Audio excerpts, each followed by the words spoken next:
Hai semua, apa khabar? Temu kembali. Sebagaimana yang saya nyatakan dalam video saya atau video introduction Twitter pada minggu lepas, bagi season ini ataupun pada minggu-minggu yang berikut ini, saya akan berpetakan mengenai satu topik, tapi saya akan buat secara paduan padu. Dia akan ada banyak peringkat, tetapi peringkat-peringkat ni apa yang saya akan buat sebab kita berbentuk tutorial.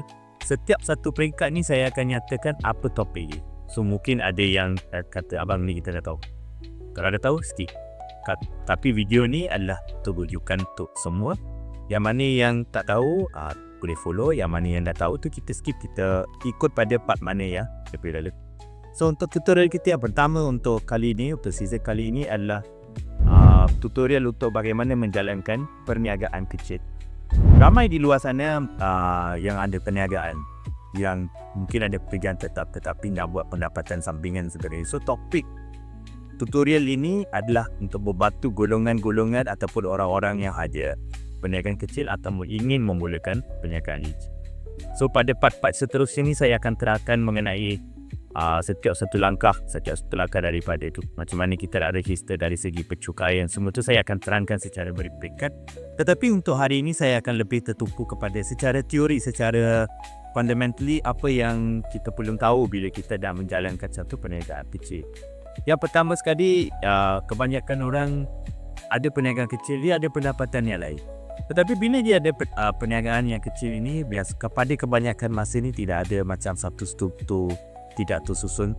Sampai satu tahap macam duit keluar masuk pun kita tak boleh korek. Kita tak tahu mana satu pendapatan daripada perniagaan, mana satu anak daripada sumber pegajian. Semua tu kita kena ada satu sistem. So sebab itu saya akan buat tutorial ini. Saya akan tunjukkan apa yang kita boleh tahu dari setiap langkah sebagai seseorang yang ingin memulakan perniagaan atau baru memulakan perniagaan. Langkah-langkah kita boleh ikut.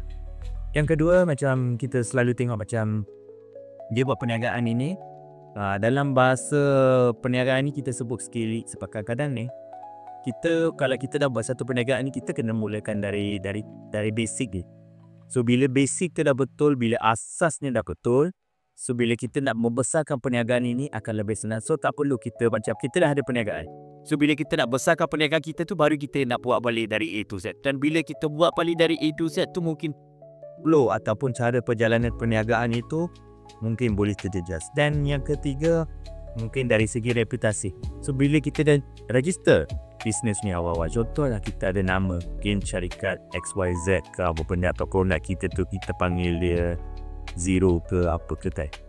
Tetapi nama ni, syarikat ni kamu tak pernah ada, kamu tak tahu apa juga.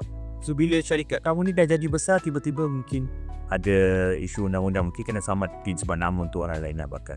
Ataupun walaupun orang lain tak bakal, tapi bila kamu nak register tu, rupanya ada sekatan dari segi undang-undang ataupun ada isu-isu lain yang menyebabkan perniagaan ini tidak boleh diregister, ataupun kamu tak boleh menggunakan nama yang kamu pakai sebelum ini untuk launch produk kamu ataupun untuk mengembangkan perniagaan ini kepada tahap yang besar.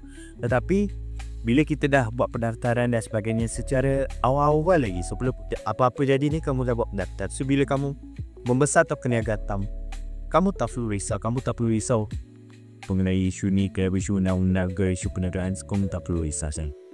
Dan untuk hari ini adalah perkongsian saya mengenai teori.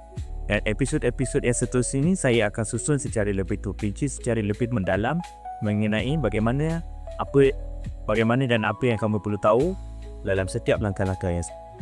Sekian saja daripada saya untuk hari ini. Kita jumpa dengan episodnya. Terima kasih.